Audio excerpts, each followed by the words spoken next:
Bonsoir à tous et bienvenue. Je suis ravie d'être avec vous ce soir pour ce second rendez-vous Émulsion, le cycle de conférences organisé par le Crédit Agricole des Savoies, en partenariat pour cette soirée avec le festival de rencontres Livre en Marche. Et si l'entreprise d'hier ne pouvait pas être l'entreprise de demain? Et si l'entreprise d'aujourd'hui ne survivait pas demain? Rupture, courage, sobriété, c'est le sujet de ce livre qui s'appelle « L'entreprise contributive, concilier monde des affaires et limites planétaires », écrit par nos deux invités. C'est un honneur et un vrai plaisir de vous proposer d'écouter ici, d'ici quelques minutes, Céline Puf-Ardichvili et Fabrice Bonifay qui partageront leurs réflexions et leur vision de l'entreprise de demain. Et avant de leur passer la parole et de rentrer dans le vif du sujet, je vais proposer à Éric Vial, président du Crédit Agricole des Savoies, et Dominique Favario, président de Livre en Marche, de nous rejoindre pour une introduction.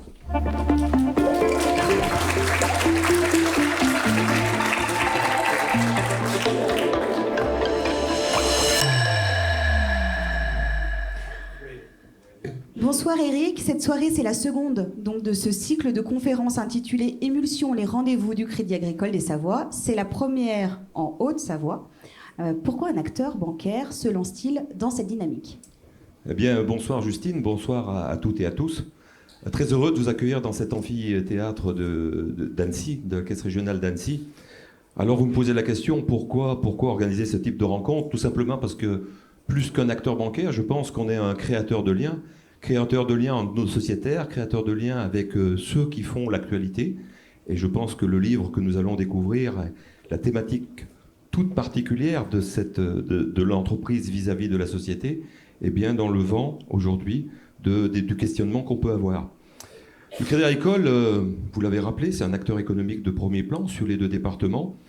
Et donc de notre responsabilité de nous engager dans ce type de manifestation, de telle façon à pouvoir investiguer, de pouvoir se questionner sur l'avenir de l'entreprise, sur l'avenir de la société au sens large, en structurant très clairement ces problématiques-là, que ce soit des problématiques sociétales ou encore sociales, tout simplement.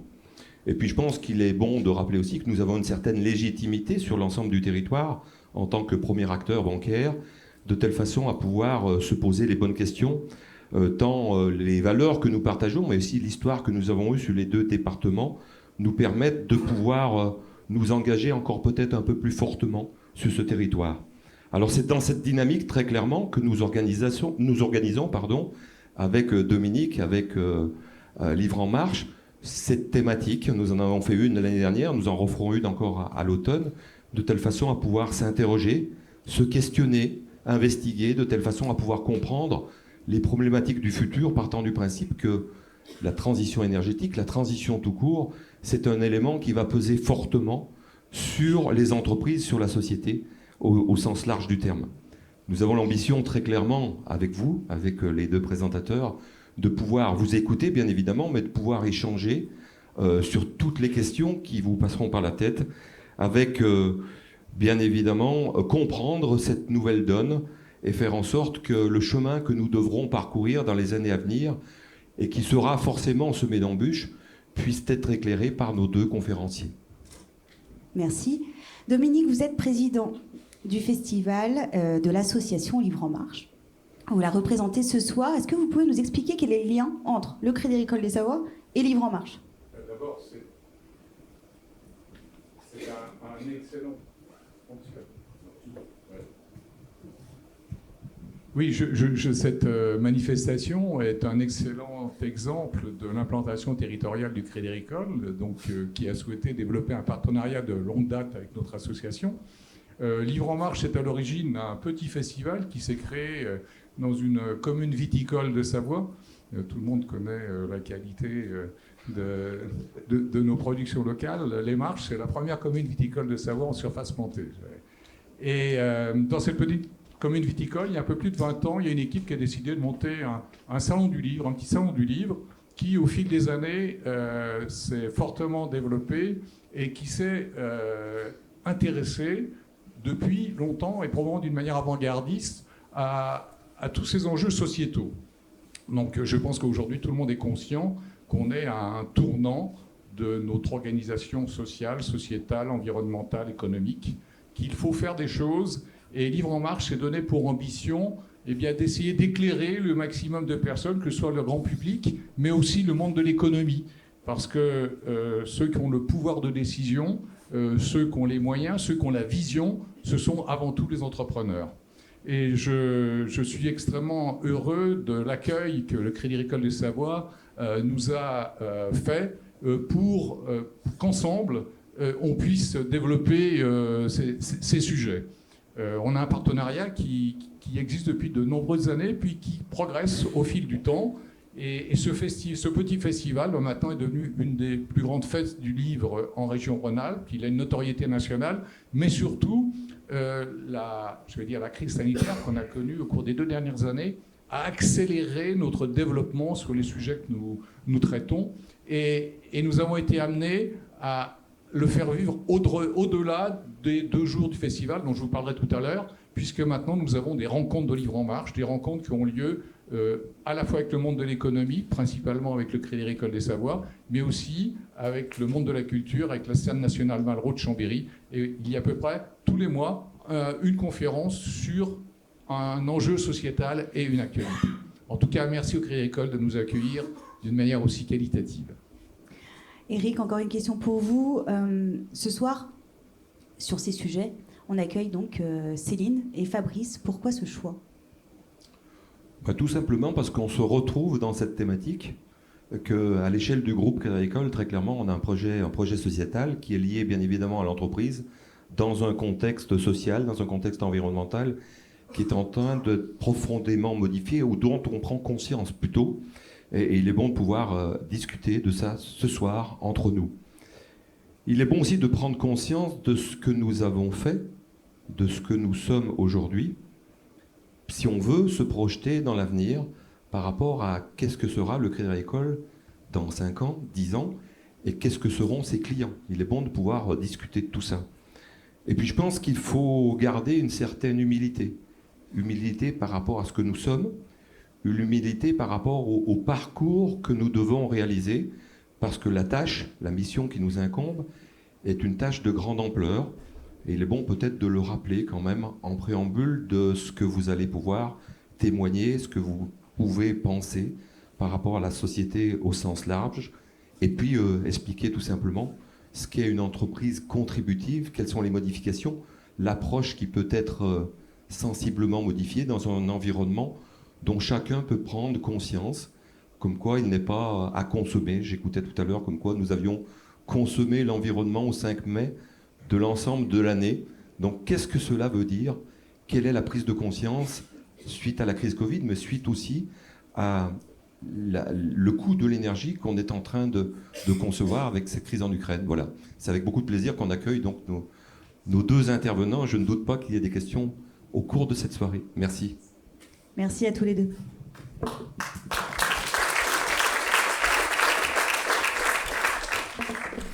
Céline, Fabrice, c'est à vous pour un rendez-vous en 2 temps. D'abord un premier échange que nous aurons sur cette scène, et puis derrière, place à vos questions, si vous en avez. Si vous n'en avez pas, moi j'en ai. En plus, ça tombe bien. C'est parti ? Bonsoir Céline. Bonsoir Justine. Bonsoir Fabrice. Merci d'être avec nous ce soir. Céline, vous êtes directrice générale et associée de Look Sharp, une agence de communication et relations médias engagée. Vous êtes également animatrice d'un podcast qui s'appelle Le Sens et l'Action. Fabrice, vous êtes directeur développement durable du groupe Bouygues. Vous êtes également président du Collège des directeurs du développement durable, qu'on appelle le C3D, administrateur de The Shift Project, que certains connaissent sûrement, et puis éditorialiste sur TF1 Info, qui ne s'appelle donc plus LCI. C'est ça ? Ensemble, vous avez cofondé d'abord un blog qui s'appelle L'entreprise contributive, et puis vous avez écrit un livre qui s'appelle L'entreprise contributive. L'entreprise contributive, concilier monde des affaires et limites planétaires aux éditions Duno. Alors, concilier monde des affaires et limites planétaires, entreprise contributive, qu'est-ce que ça veut dire ? De quoi on parle exactement ? Dans ce livre, face à cette urgence climatique, vous proposez une réflexion engagée, parfois radicale, des pistes concrètes et des exemples inspirants. Et du coup, moi, j'ai une première question pour vous. Céline, pourquoi ce livre ? Parce qu'on aime les oxymores et concilier limite planétaire et monde des affaires, c'est un oxymore. Pourquoi ce livre ? Alors, il y a énormément de livres sur le pourquoi ça va mal, sur nos sujets climat, environnement, et on ne sait pas si ces livres provoquent l'action, font réagir ou simplement bouleversent et affolent. Nous, on s'est dit, on est dans l'entreprise, on ne connaît que l'entreprise. Finalement, on sait qu'il y a d'autres acteurs, évidemment, et qu'on est tous dans un système. Mais dans l'entreprise, qu'est-ce qu'on peut faire ? Et donc, nous, on se met en action à notre petite échelle, mais surtout, on a observé des acteurs qui refont le monde à leur échelle. Ça dessine finalement des acteurs qui contribuent autrement. Donc on n'est pas les seuls à parler d'entreprise contributive, nous n'avons pas déposé le terme, mais on a essayé de dessiner ce mouvement qui arrive.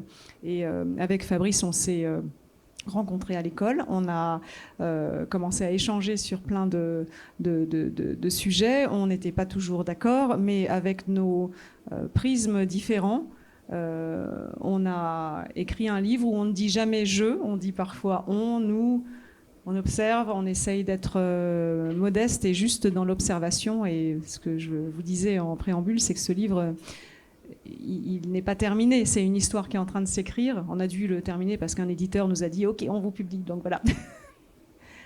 Ok, merci. Alors, on va mettre les pieds dans le plat tout de suite. Pourquoi ? Parce qu'en fait, dans leur livre, ils mettent les pieds dans le plat.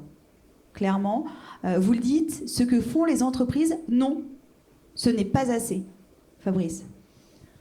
Non, c'est pas assez parce que, en fait, dans l'entreprise traditionnelle, et je la connais bien, l'entreprise traditionnelle, plus on pollue, plus on gagne de l'argent. Voilà, c'est ça, en fait, l'entreprise traditionnelle. Et tant que la planète avait cette capacité à encaisser ce qu'on lui fait subir depuis maintenant des décennies, depuis donc ce qu'on appelle le début de la civilisation thermo-industrielle, la planète est quand même très grassouillette, donc beaucoup de ressources, avec beaucoup de résilience. Et pendant très très longtemps, ça ne s'est pas vu en fait qu'on était en survitesse par rapport à ces fameuses limites planétaires. Malgré les alertes des scientifiques qui, depuis longtemps, avaient dit que ça ne pourra pas continuer très très longtemps comme ça. Mais c'est vrai qu'à l'échelle de quelques années, les premières alertes sérieuses, c'était dans les années 40. Après, il y a eu le rapport Meadows en 1972. On fête l'anniversaire, il y a 50 ans de ce rapport. Et en fait, les scientifiques n'ont pas été écoutés ni par les politiques, ni par les entrepreneurs. Parce qu'on a été tous drogués par l'hyperconsommation, par le matérialisme, par le capitalisme qu'on connaît aujourd'hui, qui nous a quand même rendu des sacrés services en termes de confort matériel, c'est indéniable. En termes d'allongement de la durée de la vie, c'est indéniable aussi. Pas tout le monde. Pas tout le monde, hein. Uniquement à peu près 20-25% de l'humanité. Et on arrive maintenant à la fin de l'histoire, c'est-à-dire que les premiers stigmates des changements climatiques qu'aujourd'hui se voient partout dans le monde. Et c'est pas tant le réchauffement moyen qui pose problème, c'est les dérèglements associés au réchauffement. Et on sait que la crise climatique n'est pas une crise, car elle n'aura pas de fin. Et que l'année prochaine, ça sera pire, et que ça sera pire pendant des décennies, voire des centaines d'années. Donc, maintenant, on arrive à la fin d'un premier cycle. C'est est-ce qu'on continue comme avant avec des recettes du genre croissance verte, technosolutionnisme, etc., qui ne changeront strictement rien à notre trajectoire, ou on décide de dire, faisons preuve d'un peu moins d'égoïsme, notamment vis-à-vis de nos enfants, et essayons de changer de trajectoire. Donc le but, c'est plus de créer, c'est pas d'arrêter de créer de la valeur, mais c'est de créer de la valeur autrement et d'accepter vraiment des changements qui vont devoir être radicaux compte tenu du temps scientifique qui n'est pas le temps économique. Car les scientifiques nous ont alertés sur le fait que sans diminution de 5 à 6% par an des émissions de gaz à effet de serre à partir de maintenant, jusque dans les années 2080, on va aller sur une planète qui sera, pour les 2/5, invivable. Donc avec tous les mouvements géopolitiques que vous pouvez imaginer. Donc un chiffre à retenir, on ne va pas vous abreuver de chiffres, il y a 400 gigatonnes de CO2 à émettre d'ici 2100 pour rester sous 1,5 degré. Au rythme actuel, on aura mangé ce budget dans 7 ans. Donc on est à peu près 59 gigatonnes par an en ce moment. Et donc on va donc breaker ces 1,5 degré avant 2030, alors qu'on était censé tenir jusqu'à 2100. Et que si on ne baisse pas nos émissions vraiment dès maintenant, on se prépare à une deuxième partie du XXIe siècle qui va être pas chaotique, qui va être catastrophique. Donc, une fois qu'on s'est raconté ça, on sait très bien que la peur n'est pas un bon driver du changement. Ça marche pas, d'ailleurs. On sait que l'optimisme n'est pas un bon driver du changement parce que ça nous dit, bon, les scientifiques disent, ok, c'est grave, mais ça va quand même, on a encore un petit peu de temps. En fait, non, on n'a pas de temps du tout. C'est maintenant qu'il faut agir.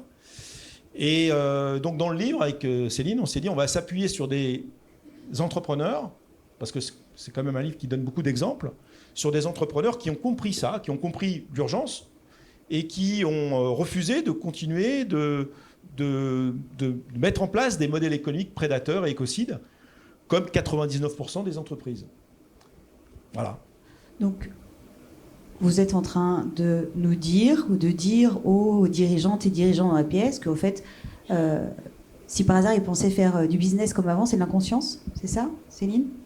Oui, alors on n'est pas là pour faire du prosélytisme ou la leçon, la morale. On vit tous dans un système de business as usual. On est dans le système. On est dans un on est un maillon d'une grande chaîne. Quand bien même vous voudriez vous en sortir aujourd'hui, c'est pas possible. Il faut, si vous voulez entraîner quelque chose, il faut être plusieurs. D'ailleurs, c'est intéressant parce qu'on a été invité par une banque. La banque, c'est une entreprise levier. La banque, comme l'assurance, est une entreprise levier. La communication est aussi une forme d'entreprise levier parce que en faisant parler d'eux, en mettant en avant, vous favorisez certains systèmes. Donc je pense que la banque a un grand rôle à jouer dans un sens ou dans l'autre. Et c'est des choix importants. On en parlera certainement. Mais non, donc je dirais qu'aujourd'hui, dans nos pays, en tout cas, parce que Fabrice remettait bien les échelles de valeur aussi, c'est quand même nos pays qui décidons pour le reste du monde, de l'avenir de tout le monde. C'est vertigineux de réaliser ça. C'est quand même les grands pays, les grandes puissances qui, finalement, au niveau macro, nous enferment en cherchant à maintenir ces grands déséquilibres, j'ai failli dire équilibre du monde, mais c'est des déséquilibres du monde, mais qui doivent être maintenus pour que certains restent riches. Par rapport à d'autres. Donc ça, c'est au niveau macro. On peut se dire, en fait, on n'y peut rien, on est né d'un côté, bon voilà. Mais aujourd'hui, l'entreprise, en tout cas l'entrepreneur, enfin je pense, a une barque à mener. Et quelque part, moi je suis entrepreneur, je me dis, je vis pas dans ma bulle, je vis dans un... Il y a justement un écosystème, c'est à moi d'être un peu clairvoyante. Où est-ce que j'amène mon entreprise ? Qu'est-ce que je raconte à mes clients ? Je suis censée vendre de la valeur.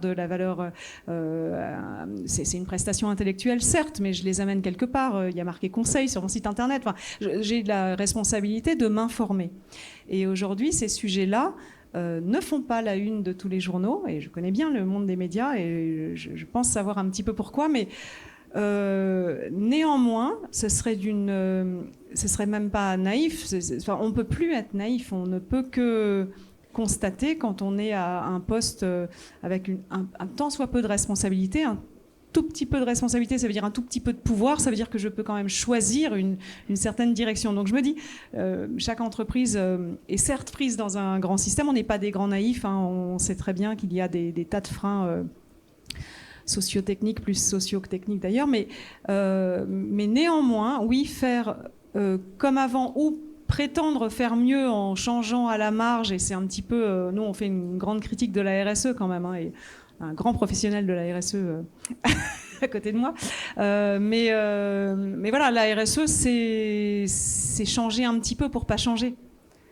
Mais tant que ça touche pas votre modèle d'affaires, vous n'avez pas changé. Vous faites perdurer un truc. Donc voilà, donc c'est pas de l'irresponsabilité parce que ça c'est une forme de jugement. C'est juste, voilà, je renvoie chacun à à son pouvoir finalement, son pouvoir d'influence dans son entreprise, par son entreprise aussi. Alors justement, vous arrivez dans ce livre à parler de piliers et d'actions possibles. Il y a 5 piliers qui sont évoqués dans ce livre, et un qui est finalement le socle des 4 suivants qu'on va découvrir ensemble. Le premier, du coup, c'est l'alignement sur les faits scientifiques, la connaissance de ceux-ci. Fabrice, pourquoi il faut commencer par là ? Alors, en fait, les entreprises, jusqu'à présent, quand elles bâtissent leur modèle d'affaires et leur plan d'affaires, elles le font par rapport à la main invisible du marché, quoi. Donc, c'est le marché qui a raison, forcément, vu qu'on est dans ce système-là aujourd'hui. Et on ne prend pas en compte les déterminants du business. Et en fait, pour toutes les entreprises, le business, c'est des matières premières transformées avec de l'énergie et des machines. S'il n'y a pas d'énergie, on ne peut pas alimenter les machines, parce que c'est les machines qui bossent à notre place, il faut le savoir. Et s'il n'y a pas de matières premières, on ne peut rien transformer. Et jusqu'à présent, les entreprises ont considéré que les matières premières, comme elles étaient gratuites, vu que c'est la nature qui les a fabriquées depuis des millions d'années, eh bien, si c'est gratuit, c'est infini. Et si c'est infini, il n'y a pas de limite à se donner, vu que c'est infini. Sauf qu'on est sur une planète ronde et que les matières premières, les matières premières qui servent à faire du business sont en dimension finie. Alors il y a 2 catégories de matières premières pour faire du business. Il y a les matières premières renouvelables, les poissons dans les océans, la biomasse. Encore faut-il leur laisser le temps de se renouveler. Et aujourd'hui, on surexploite même les matières premières renouvelables partout dans le monde. Et puis, bien sûr, il y a toutes les autres, qui sont notamment les métaux, qu'on peut utiliser à l'infini si on arrive à les recycler, mais on n'en recycle que 6%. Et il y a aussi des usages de ces métaux où il y a une dispersion des molécules qu'on ne pourra jamais récupérer. Donc on arrive maintenant au pic d'extraction de tout, au pic démographique, au pic des émissions de gaz à effet de serre, au pic de l'érosion de la biodiversité, on est au pic de tout. Et après un pic sur une courbe de Gauss, il y a une descente. Et on est au début de la descente, en fait. Ça va durer quelques années encore. Et toute la question, c'est comment on va continuer de faire du business sous contrainte de flux physique. Et donc, l'entreprise contributive considère que ce n'est pas le marché qui a raison, c'est les déterminants du business. Et les déterminants du business, ce sont les flux physiques. Donc, au Shift Project, avec Jean-Marc Jancovici, on se dit, demain, les entreprises vont devoir refaire leur plan d'affaires, non pas par rapport au marché, ça ne suffit pas, mais surtout par rapport à ce qui nous reste à émettre en CO2, par rapport aux matières premières qui nous restent, et comment on va pouvoir aller chercher ces matières premières en les sanctuarisant, c'est-à-dire en faisant en sorte de maintenir notre capital naturel. Un truc qu'on n'a jamais fait, on n'a jamais mis dans la comptabilité des entreprises, l'obligation légale de protéger le capital naturel qui est l'assurance vie de l'entreprise pour demain. Jamais on n'a fait ça.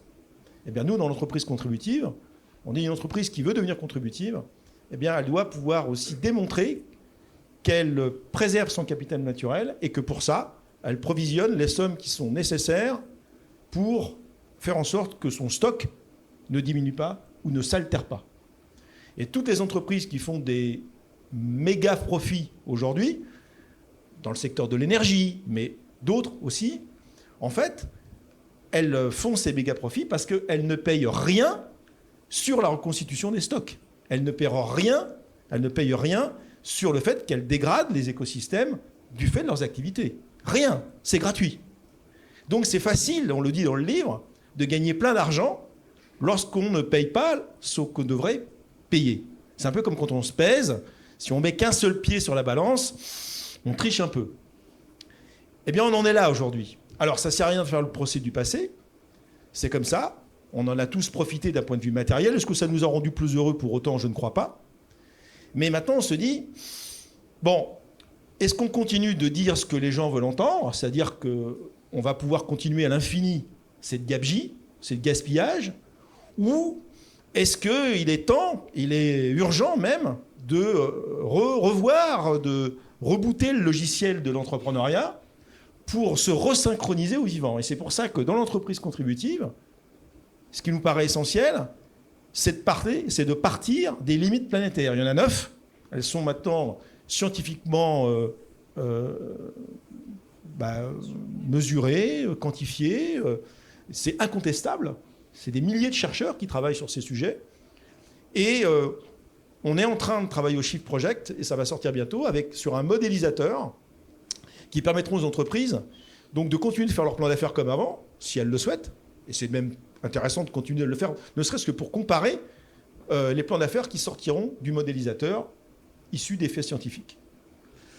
Et ça va apprendre, comme l'a dit monsieur tout à l'heure, ça va apprendre l'humilité. Alors certes, on va gagner moins, on va gagner beaucoup moins, mais ce qu'on va perdre, peut-être quelque part en monétaire, on va certainement le gagner dans d'autres domaines moins monétaires et plus immatériels. Et c'est la fameuse blague que je sors tout le temps, hein, quand on aura abattu le dernier arbre et pêché le dernier poisson, on va s'apercevoir que l'argent n'est pas comestible. Voilà. Mais sinon, le bouquin, il y a des blagues aussi. Hein. Parfois, et puis ça finit super bien. Très, très positif. Parce que là, on a plombé l'ambiance. Ouais. Il n'y a plus personne moi, je vais y ne aller, mouffe, là. Restez là. C'est Après, de sa faute, hein. Elle a voulu qu'on commence par les mauvaises nouvelles, mais heureusement, il y a des bonnes nouvelles. Alors, on va commencer donc par les mauvaises nouvelles et après, on va parler du coup de cette fameuse entreprise contributive. Il y a un monsieur qui est président d'une entreprise que vous connaissez peut-être qui s'appelle Akuo Energy, Eric Scotto, qui dit « Ce livre exprime une vision et une conception de l'entreprise telle qu'elle devrait être et devrait tous nous inspirer. » Donc ça, c'est la partie positive, c'est que dans le bouquin, il y a quand même 2-3 trucs plus positifs. Donc cette entreprise contributive, vous commencez à l'évoquer, etc. Qu'est-ce que c'est que cette entreprise contributive et qu'est-ce que c'est pour vous ? Alors, c'est l'entrepreneur ou le chef d'entreprise ou toute sa gouvernance qui a donc pigé ce premier point des limites planétaires et qui se dit je ne vais pas pouvoir juste faire un petit peu mieux sur les bords, donc j'ai ma petite pique à la RSE, je vais devoir faire autrement pour continuer à générer de la valeur. Donc on parlera aussi de qu'est-ce que la valeur, parce que la définition de la valeur à l'aune de qui on est et de quel pouvoir on a, c'est différent. Donc c'est une entreprise qui a compris qu'il fallait faire autrement. Il faut évidemment que le patron, j'aime pas trop le terme soit engagé parce que on dirait que c'est militant, mais en fait l'entreprise contributive est un petit peu militante aussi parce qu'elle embarque. Voilà, donc c'est une entreprise qui est de nature par sa vision et par les moyens qu'elle se donne à se changer elle-même, mais aussi à entraîner son écosystème. Et ça, c'est super intéressant parce que au départ, c'est des pionniers, c'est des visionnaires. Il y en a certainement qui sont là trop tôt, qui vont se planter. Mais néanmoins, leur postulat est tellement fort qu'en général, elles font remonter leurs exigences à toute leur chaîne en amont et elles embarquent aussi les clients qui après se disent « mais en fait, on m'a tellement roulé dans la farine avant, alors que ce soit en B2B ou en B2C, je pense que ça change la façon de voir l'entreprise des deux côtés. Tout d'un coup, on voit un truc transparent, ou un peu plus transparent, un peu plus humble aussi, et voilà. Donc c'est cette entreprise qui est capable d'être dans l'alignement et néanmoins qui gagne de l'argent. Alors petite blague, vous verrez dans le bouquin si vous osez l'acheter à la fin. Il y a on a dessiné le blason de l'entreprise contributive. Donc, je vais quand même vous le dire parce que ça nous parlait à ce moment-là. Il y a 4 oiseaux sur le blason de l'entreprise contributive. Il y a un colibri parce que chacun fait sa part. Si on veut à un moment donné changer le système, chacun fait un petit peu sa part.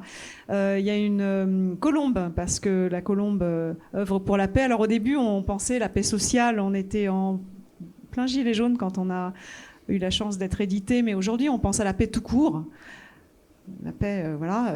Je pense que c'est très concret même pour l'entrepreneur aujourd'hui. On en discutait encore avec Fabrice il y a 2-3 jours. En fait, on a toujours eu des guerres partout, mais aujourd'hui on a une guerre qu'on ressent quand on est entrepreneur, on la sent, et ça, je pense que c'est un peu nouveau. Avant, c'était loin. Hein, voilà.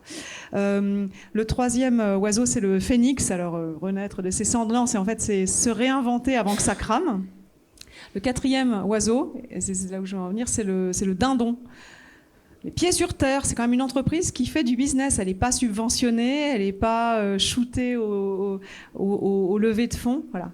Et donc, il n'y a pas l'autruche sur ce blason. Parce qu'il faut voir. C'est ce premier point d'alignement.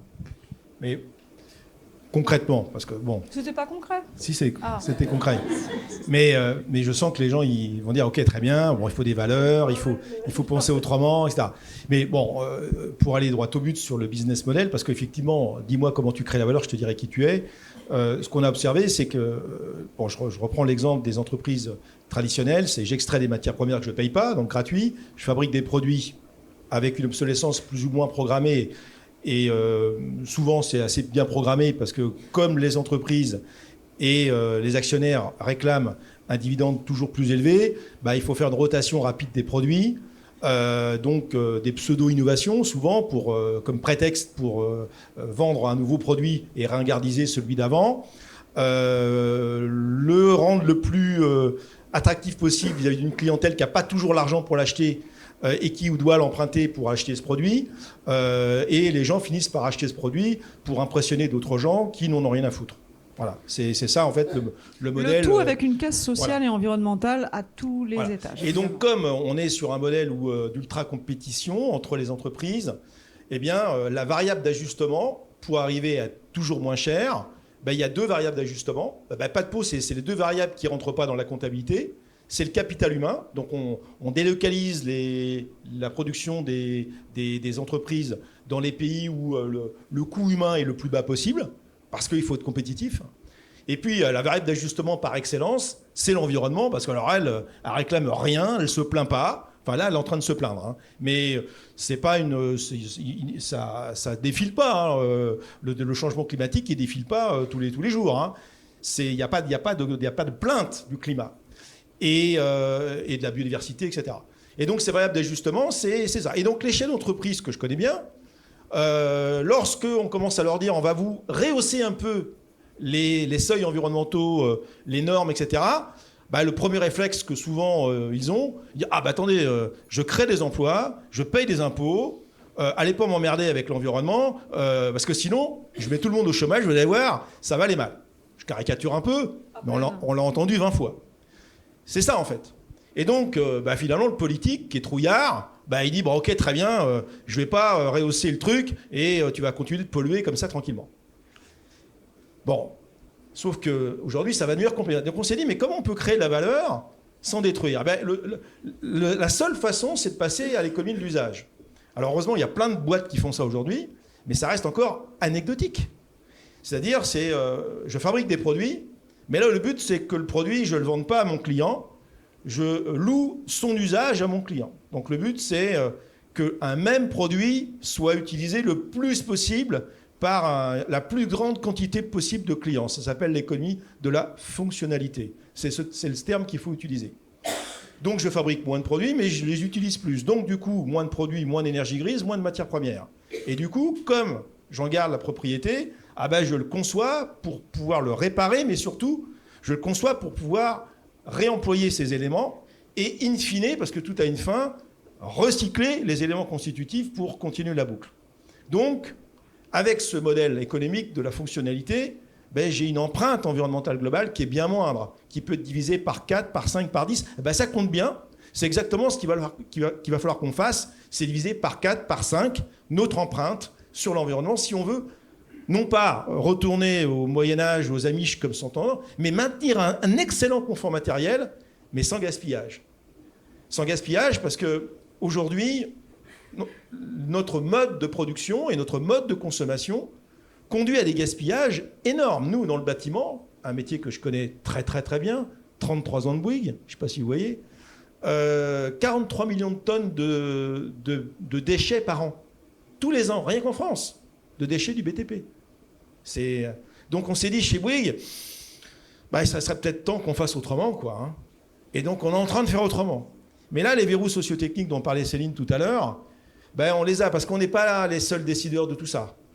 On est un très très grand constructeur mondial, mais il y a plein de verrous à faire sauter, plein de certitudes à faire évoluer, si on veut vraiment y arriver. Alors heureusement, ça devient de plus en plus entre guillemets facile, parce que les gens commencent à avoir peur, et ils ont raison d'avoir peur, à juste titre. Hein. Donc, on a secoué très très longtemps la bouteille de ketchup, il n'est rien sorti, et là, tout est en train de sortir en même temps.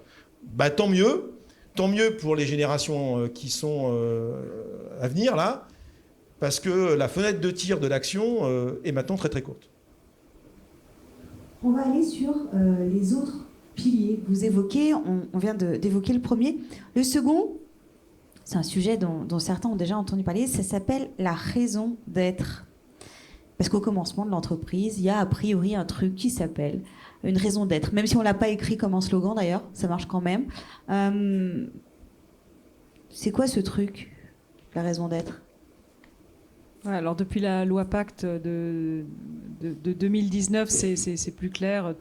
Tous les marketeurs et les RSE savent ce que c'est qu'une raison d'être. C'est un joli slogan qui indique qu'on est dans une autre dimension et que l'entreprise est là pour autre chose que faire des sous. Mais avant, il y a toujours eu une raison d'être. On fait une boîte pour quelque chose. Donc finalement, il y a toujours eu une raison d'être. On a un service à rendre, on a un produit à vendre et on fait des sous, soit pour un actionnaire, soit pour soi, soit pour... et puis on fait des jobs. Donc il y a une raison d'être. La raison d'être, c'est pourquoi vous êtes là. Voilà. Mais sauf que depuis la loi Pacte, on s'est posé la question. Et d'ailleurs, avant la loi Pacte, il y avait aux US Purpose Company. Donc c'est quelque chose qui a émergé ailleurs, évidemment. C'est de se dire, finalement, l'entreprise est peut-être aussi là pour autre chose. C'est un acteur de son territoire, c'est un acteur social, enfin économique, mais aussi social fort, puisque c'est un acteur transformateur. Donc voilà, mais aujourd'hui, on regarde la raison d'être différemment et on a d'autres exigences pour l'entreprise. Donc c'est drôle parce que moi, du milieu de la... depuis ma vision déformée de communicante d'entreprise, finalement, j'ai vu là ces 2 dernières années la course aux raisons d'être. C'était dingue, il fallait pas être le dernier du CAC 40 à avoir une raison d'être, c'est trop nul. Le MEDEF a une raison d'être, enfin, tout le monde s'est collé une raison d'être, il fallait l'écrire. Donc c'est une belle phrase et c'est assez drôle parce que quand on prend toutes les raisons d'être, on avait fait un peu cet exercice, pas le manifesto qui est quand même qui explicite un peu ce que ça veut dire pour l'entreprise en question. Mais quand on regarde juste la première ligne et qu'on les met toutes, je vous mets au défi de savoir quelle boîte fait quoi. Et Philip Morris a une raison d'être sublimissime. C'est marrant parce que, juste pour l'anecdote, il y a un magazine spécialisé sur les sujets développement durable qui s'appelle Novetic, qui avait fait un papier sur les raisons d'être et qui avait cité Philip Morris pour dire même eux ils ont une raison d'être et regardez c'est assez marrant et tout.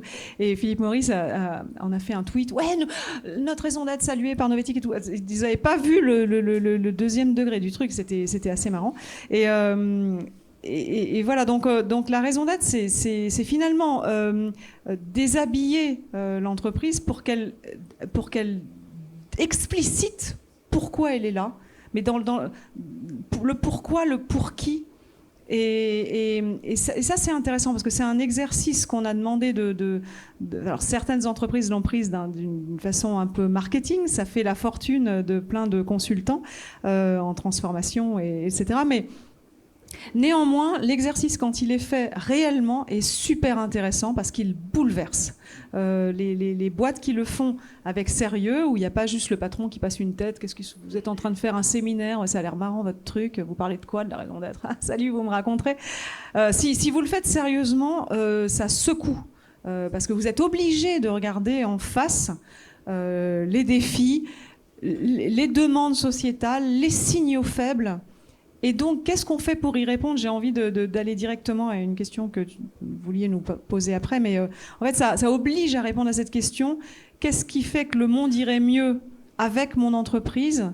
Parce que généralement, c'est qu'est-ce qui fait que le monde irait mieux sans mon entreprise ? Donc, si vous voulez passer de l'un à l'autre, ah ouais, il va falloir se trouver une raison d'être et pas juste un slogan. Il va falloir mettre en place des actions pour viser cette raison d'être. Sinon, ça reste une ligne marketing et vous serez bien emmerdé dans 2-3 ans quand elle aura été totalement mise à nu, finalement. Et cette construction de raison d'être, etc., c'est justement donc pas on passe une tête et on va voir ce qui se passe. Ça peut être hyper puissant, hyper impactant, si et seulement si il y a concertation. Et c'est un des socles de l'entreprise contributive, cette concertation. C'est un truc qui est important. Pourquoi c'est si important dans l'entreprise contributive ? C'est parce qu'en fait, l'entreprise ne peut pas avoir raison toute seule. Elle dépend de ses parties prenantes. Et ces parties prenantes, il y en a 2 catégories. Il y a les contractuelles et les non contractuelles. Et souvent, l'entreprise est restée focus sur ses parties prenantes contractuelles, à commencer par son client, parce qu'elle s'est dit le client, s'il n'y a plus de client, il n'y a plus d'entreprise. C'est pas faux. Mais s'il n'y a plus de matière première, il n'y a plus d'énergie, il n'y a plus d'entreprise non plus. Mais qui défend la nature dans l'entreprise? Personne. Donc, dans une raison d'être incarnée, il faut penser aux communs. Ce qu'on appelle les communs, c'est tout ce qui est gratuit, mais qui est pourtant indispensable au business. Donc, la qualité de l'air, le climat, bien sûr, le cycle de l'eau, etc. Et donc, ça veut dire aller interroger ces parties prenantes non contractuelles pour leur dire, mais au fait, là, si moi, entreprise, je veux garder ma license to operate, qu'est-ce que je dois faire? Donc, si vous interrogez vos clients, vos fournisseurs, ils vont vous dire des trucs. Si vous commencez à interroger des associations qui n'ont pas de lien contractuel avec vous, mais qui vous regardent faire quand même, qui vous regardent produire d'une façon prédatrice, eux, ils vont dire, mais ça ne va pas du tout ta façon de produire. Tu pollues, même si tu me dis que tu es conforme à la loi, mais depuis quand la loi des hommes et le droit environnemental étaient alignés sur les limites planétaires? Toutes les entreprises respectent la loi, ou presque toutes, en tout cas en France. Et pourtant, on est parmi les plus grands pollueurs de la planète. Donc ça provient que la loi n'est pas une garantie de vertu quand on est une entreprise. Le respect de la loi.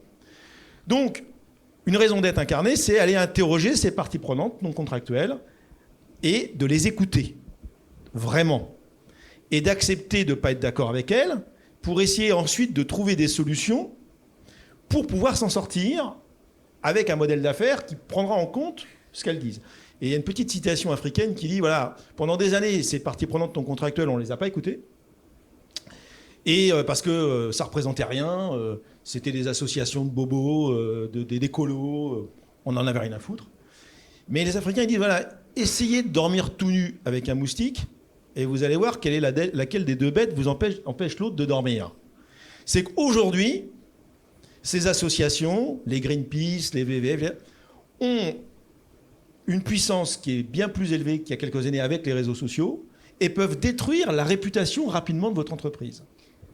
Et ça, s'il y a un truc qui est important pour une boîte, c'est sa réputation.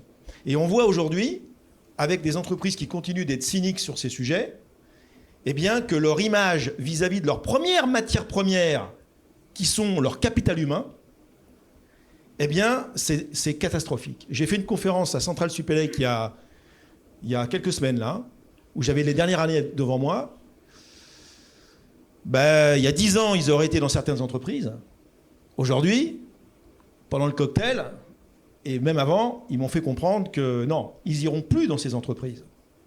Ça doit quand même interroger beaucoup la façon dont on va recruter demain, parce que nos jeunes collaborateurs, nos enfants en fait, ils ne veulent plus être complices de la destruction du monde. Qu'est-ce qu'ils en disent Qu'est-ce qu'ils en disent les conseils d'administration des grandes entreprises de tous ces trucs-là? Ils sont tous d'accord. Bah ouais, ils sont tous d'accord, ils valident, ils signent. Alors, le problème de l'inaction, c'est avant tout l'ignorance. Et tout le monde sait qu'il y a un problème avec le climat, avec la biodiversité, mais très très très très peu de gens connaissent la gravité du problème, le peu de temps qui nous reste et les ordres de grandeur. Et c'est ça qui fait que il ne se passe rien. À commencer par les conseils d'administration. Donc quand vous ne posez pas les bonnes questions, vous êtes sûr de ne pas avoir les bonnes réponses. Et tant que vous continuez de faire croire aux gens qu'on va pouvoir, comme disait Céline, faire un peu mieux qu'avant, et que ce un peu mieux qu'avant sera suffisant pour nous inscrire dans une trajectoire de resynchronisation par rapport aux limites planétaires, c'est faux. Parce que les gens ne se rendent pas compte que moins 5 à 6% d'émissions de gaz à effet de serre par an en France et dans tous les autres pays, c'est l'équivalent de ce qu'on a fait pendant le Covid en 2020, qu'il faut reproduire 70 fois de suite, pendant 70 ans. On se dit, c'est pas ultra fun. Hein. Donc si on veut que ça devienne fun, il va falloir qu'on parle d'un nouveau récit. Et le rôle des administrateurs demain, et ça va être leur rôle, parce qu'on sait très bien qu'il va y avoir des renoncements, il va y avoir des activités qu'il va falloir qu'on arrête de financer pour en financer d'autres. Mais de toute façon, on va rentrer à l'heure des choix. Dans une économie no limite, on arrose tout le monde. Là, on n'est plus dans une économie no limite, on est dans une économie qui va être en décroissance de flux physiques carbonés. Je n'ai pas dit décroissance, hein, mais en décroissance de flux physiques carbonés. Quand vous connaissez la corrélation qu'il y a entre flux physiques et PIB, vous comprendrez tout. Donc ça veut dire que si on ne veut pas se foutre sur la gueule, parce qu'en fait il s'agit de ça, c'est se dire mais quels sont les choix qu'il va falloir qu'on fasse? Qu'est-ce qu'il faut qu'on finance? Qu'est-ce qu'il faut qu'on arrête de financer? Qu'est-ce qui est le plus important finalement pour qu'on puisse maintenir les besoins fondamentaux des populations? Se loger, ça nous arrange bien chez Bouygues. Manger, accessoirement, voilà. Se transporter, mais pas n'importe comment, parce que là, il va y avoir des morts. Donc il va falloir qu'est-ce qu'on fait des gens qui sont dans ces secteurs-là? Oui, ça interroge. Et puis ces besoins fondamentaux, non seulement il va falloir que pour certains on investisse beaucoup, et ça c'est plutôt une bonne nouvelle, pour les banques notamment, qui vont devoir les aider à se développer, mais certainement pas avec les paradigmes de conception qu'on a connus jusqu'à présent. Prenez l'exemple de l'automobile, c'est quand même un exemple caricatural. On se balade dans des voitures qui font entre 1 tonne et 2 tonnes 5, qui sont capables de rouler, certaines, entre 160 et 200 km/h, formidable, pour flatter l'ego des hockey boomers, alors que la vitesse est limitée partout en Europe, excepté sur les autoroutes allemandes, à 130 km/h. Pourquoi on continue de fabriquer des véhicules qui sont capables de rouler à 200 à l'heure sur des routes limitées à 130? Alors moi j'ai un autre truc. Pourquoi est-ce que sur TF1, pardon, hein, on a 8 pubs de bagnoles par film, alors que dans notre vie, on en achète peut-être 0,5 voitures. Hein. Enfin, personnellement, jamais. Mais pourquoi c'est quand même faux? Parce que combien représente le prix de la pub dans la bagnole qu'on finit par acheter? Pardon, c'est une parenthèse. On avait dit qu'on ne tapait pas. On peut taper, hein. On peut taper. Parce que le problème de tout ça, c'est de changer la roue en roulant. C'est-à-dire que le grand problème de nos entreprises aujourd'hui, on l'a dit tout à l'heure, ça ne sert à rien de stigmatiser le passé. De toute façon, chercher des coupables, ça ne sert pas à grand-chose. Souvent, la plupart des coupables sont innocents. Et dans les entreprises, que vous soyez petit ou gros, comme c'est mon cas, eh bien, aujourd'hui, on a en fait 2 entreprises dans une. C'est-à-dire que vous avez l'entreprise du monde d'avant, qui a réussi avec des KPI qui étaient les KPI du monde d'avant. Vous les connaissez par cœur, donc je ne vous les rappelle pas, parce que c'est ceux qu'on vous demande encore aujourd'hui. Et puis, comme ces entreprises commencent à prendre conscience que le futur ne sera pas une continuité linéaire du passé, oui, parce qu'on a écouté tonton Jocovici, entre autres, on se dit, merde, il va falloir qu'on lance des nouvelles lignes de produits, des nouvelles lignes de solutions qui vont être un peu plus compatibles avec les enjeux de long terme. Et donc, dans toutes les boîtes, moi je suis président d'une association, il y a 226 entreprises, et parmi les plus grosses entreprises, eh bien, dans toutes les boîtes, en fait, il y a les produits du monde d'avant qui sont encore très très rentables. Et puis, on commence à faire émerger les produits du monde d'après, qui le sont de temps en temps, souvent un peu moins, et même pas du tout pour certains. Mais on sait que de toute façon, il va falloir qu'on les rende rentables d'une façon ou d'une autre. Alors, est-ce qu'on aura les mêmes niveaux de marge qu'avec ceux du monde d'avant? Probablement pas. Mais le vrai enjeu pour les boîtes qui vont vouloir survivre, c'est pas tant de maximiser les profits comme on l'a fait pendant des années, c'est déjà de vivre, de durer. Parce que le premier objectif d'une entreprise, c'est de durer. Et pour durer, il faut de l'argent. Mais l'argent n'est qu'un moyen de la durée. Ce n'est pas une fin en soi. Et on reboucle sur la raison d'être. Il va falloir qu'on remette maintenant dans le rêve partagé des entreprises, la raison d'être des entreprises, bien entendu, l'impératif de la rentabilité, mais pas à n'importe quel prix environnemental et social. Et ça permet de donner un truc qui a beaucoup manqué dans les entreprises ces dernières années, qui s'appelle le sens. Le sens et un autre truc que vous évoquez dans votre livre qui s'appelle le renoncement. Céline, il faut renoncer à quoi? Oui, alors quand on dit renoncement, là tout le monde pleure parce que ça fait vraiment fin du monde, on va devoir renoncer. Mais en fait, dans les raisons d'être, il y a un renoncement qui est un renoncement à la facilité, quelque part. Il y a un exemple que moi j'aime bien, qui est celui de Patagonia, qui avait trouvé super tissu qui se froissait pas, donc c'est quand même pas mal pour les chemises, même si c'est des chemises outdoor, c'était certainement plus classe. Et puis c'était il y a des années, et Chouinard s'est rendu compte que dans ses ateliers, les gens tombaient malades, etc. Mais en fait, c'est parce que le produit qui rendait les tissus infroissables était une saloperie. Eh ben, il a décidé de renoncer à l'utiliser et les tissus sont froissés et c'est pas grave parce que il aurait pu aussi se dire tiens, je vais mieux ventiler mes pièces ou tiens, je vais faire du lobbying pour qu'une réglementation vienne pas m'embêter ou tiens, je vais remplacer les salariés, je vais les faire tourner pour qu'ils soient pas tout le temps au même. Non, il a décidé de renoncer. Donc il y a un côté courageux, mais il y a aussi un côté un peu long terme. On se dit bon, ça peut pas tenir, donc je vais faire autrement. Et donc le renoncement, c'est pas tant perdre quelque chose que choisir. Parce qu'une fois qu'on a renoncé, en l'occurrence, cette histoire-là, ça devient une histoire marketing. J'ai renoncé, je vous explique. Là, il y a l'histoire de... Là, je prends ma casquette communicante, mais moi, je trouve que l'histoire est belle. C'est-à-dire que ça fait un truc où on se dit... quand on a entendu cette histoire, on dit ah bah oui, en plus c'est quali, c'est sain, c'est cohérent, c'est aligné. Le mec il nous dit de moins acheter de veste que c'est de la qualité et qu'en plus il n'a pas rendu malade ses collaborateurs. Ça va ensemble, ça fait une entreprise plus solide sur ses bases parce qu'on peut moins l'attaquer, elle va être plus cohérente avec ce qu'elle raconte. Donc c'est pas un renoncement. Moi je pense que c'est un choix. Je prends mon exemple finalement aussi. Moi, je décide de mettre les compétences de mes collaborateurs et en fait, je décide. Ils décident aussi, parce que dans notre décidomètre de est-ce qu'on travaille pour telle ou telle entreprise, il y a aussi la question est-ce que mes collaborateurs ont envie d'y aller. Mais si je décide de mettre le service intellectuel pour les entreprises qui donnent une meilleure vision, ça veut... à mon sens, avec ma connaissance et ma compréhension des sujets, une meilleure vision du monde. Je peux me planter, il y a aussi des fausses bonnes idées, faut un peu de modestie, mais je me dis finalement, j'ai choisi, j'ai pas renoncé à travailler pour les entreprises qui me semblent être obsolètes. J'ai juste choisi de travailler pour les autres. Donc, c'est pas un renoncement. Et en plus, ça me rend plus forte et ça nous rend plus forts parce qu'une fois qu'on a choisi, il faut assurer.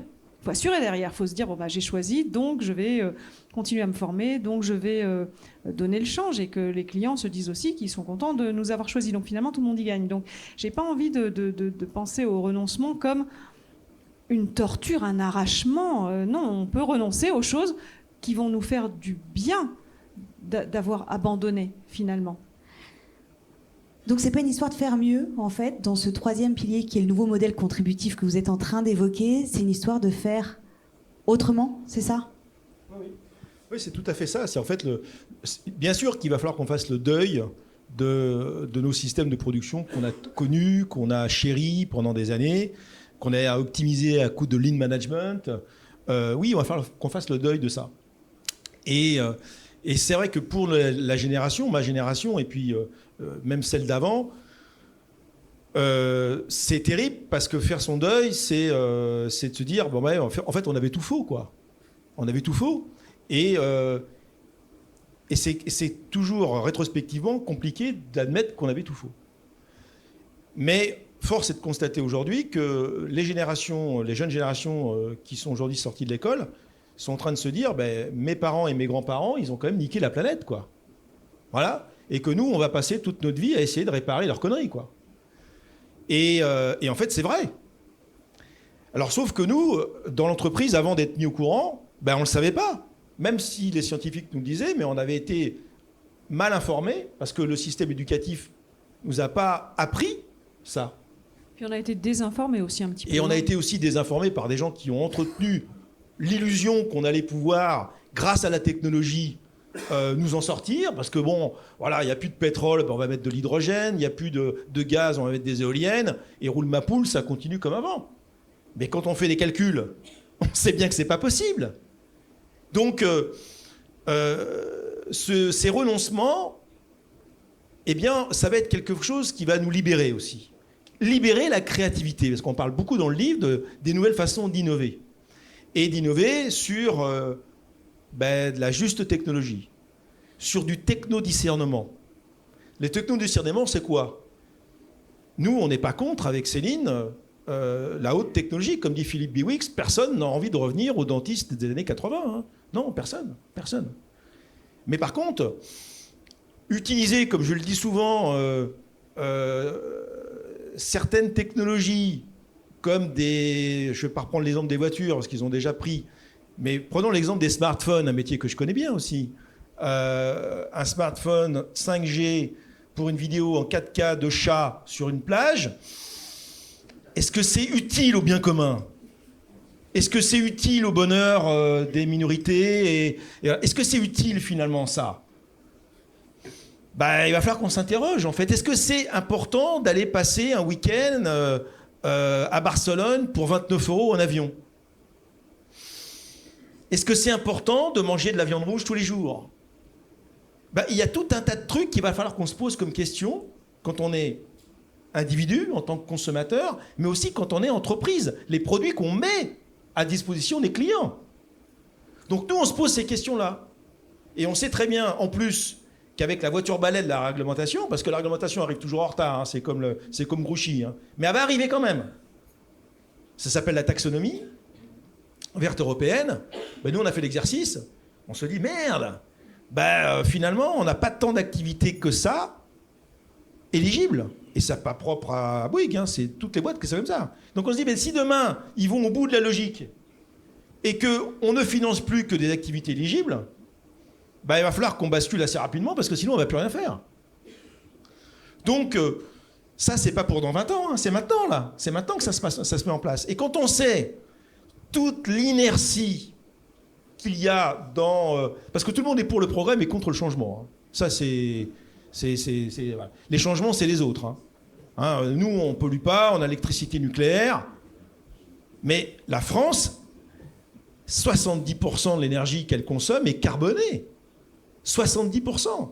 Il n'y a que la partie électrique qui est décarbonée.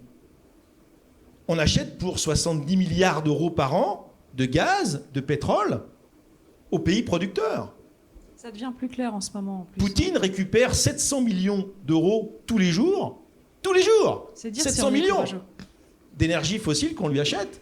Nous, la communauté européenne, enfin essentiellement l'Europe, parce que l'Europe est son premier marché. Et donc on finance la guerre. Donc le renoncement dans ce cadre-là, c'est de se dire on ne peut plus faire du business comme avant.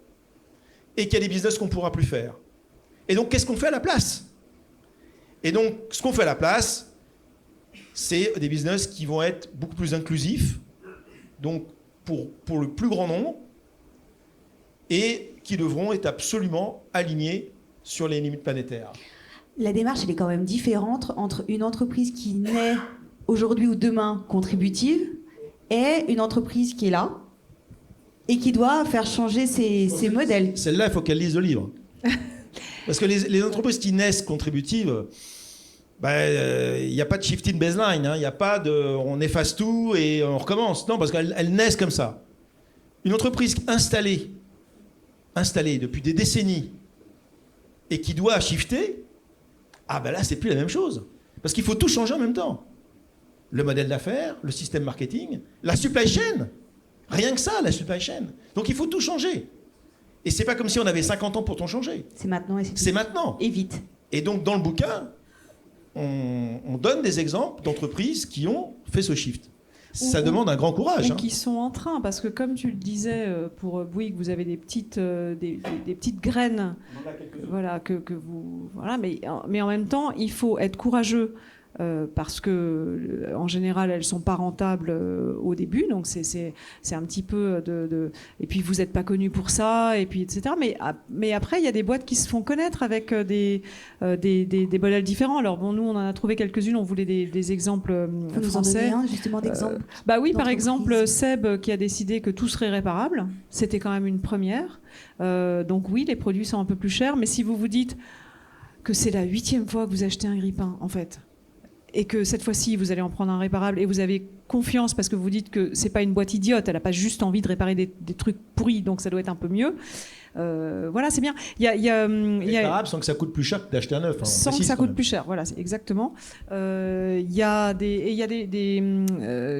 aussi quelques précurseurs comme Decathlon qui proposait de récupérer les produits et de les revendre, etc. Et aujourd'hui, on se rend compte que alors c'est plus facile pour des objets du quotidien, des marques maintenant de vêtements se disent finalement je vais récupérer mes collections et les revendre soit sur Internet, soit dans mes boutiques avec alors au début c'est des corners, mais il y a des trucs intéressants. Alors il faut faire attention aux fausses bonnes idées aussi. Mais néanmoins, il y a un exemple que nous on trouvait intéressant qui était Bocage. Bocage, c'est la première marque qui s'est dit je vais récupérer les chaussures, les réparer, les revendre de seconde main. Alors pour les enfants, ça paraît évident. Pour les adultes, pourquoi faire ça ?